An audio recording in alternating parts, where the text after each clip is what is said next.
જય શ્રી કૃષ્ણ. કેવાયસ કિચનમાં તમારું બધાનું હાર્દિક સ્વાગત છે. આજે હું ઢોસાનું પરફેક્ટ માપ સાથે તમને બતાવીશ કે એકદમ કડક ખરી અને પોચાઈ ઢોસા કઈ રીતે બનાવવું. પ્રથમ 3 વાટકી ખીચડિયા ચોખા લેવાના છે. 1 વાટકી અડદની દાળ, સાવ નાની વાટકી તુવેરની દાળ, થોડા મસાલાદાણા મેથીના, 1 વાટકી, 2 વાટકી, 3 વાટકી. એને સરસ રીતે ધોઈ નાખવાના છે.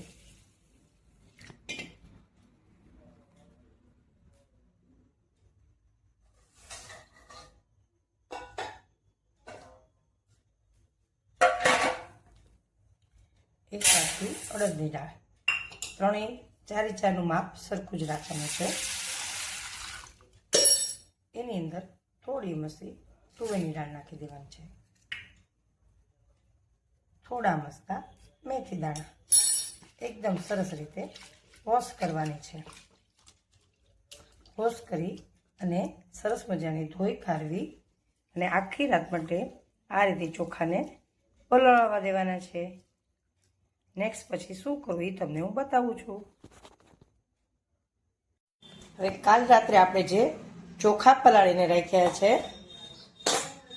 અને દાળ પણ પલળી ગઈ છે, બહુ સરસ દાળ પલળી ગઈ છે.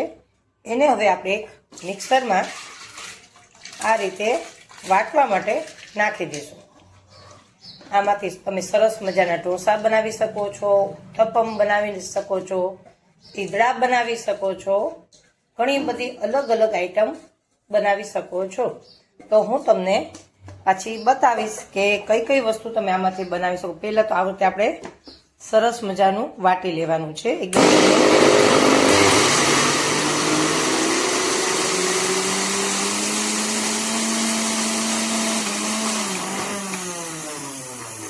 થોડું વટાતું જાય એટલે આપણે ચમચીથી જોતું જવાનું છે. વિશ્વનાથમ જગન્નાથ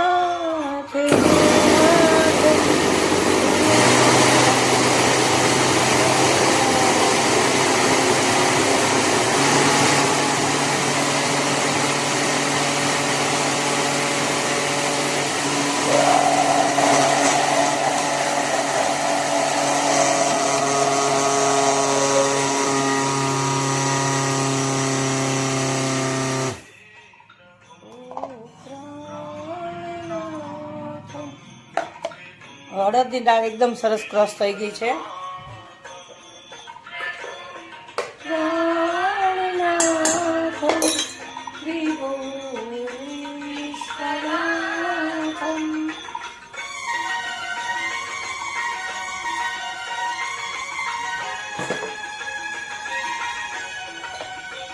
હવે ચોખા છે તે દળવા માટે રાખી દઈશું અંદર.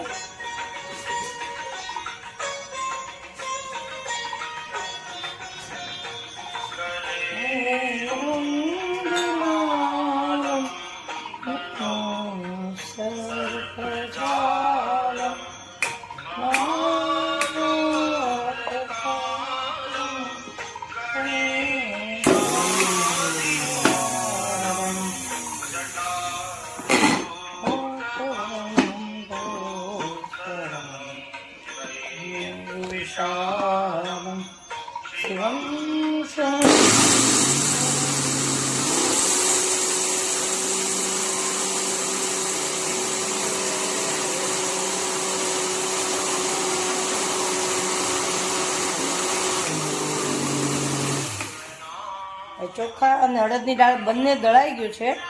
પછી બંનેને એક આ રીતનું મોટું બાઉલ હોય આપણી પાસે, એમાં મિક્સ કરી દેવાનું છે અને આથવા માટે સાંજ સુધી મૂકી દેવાનું છે.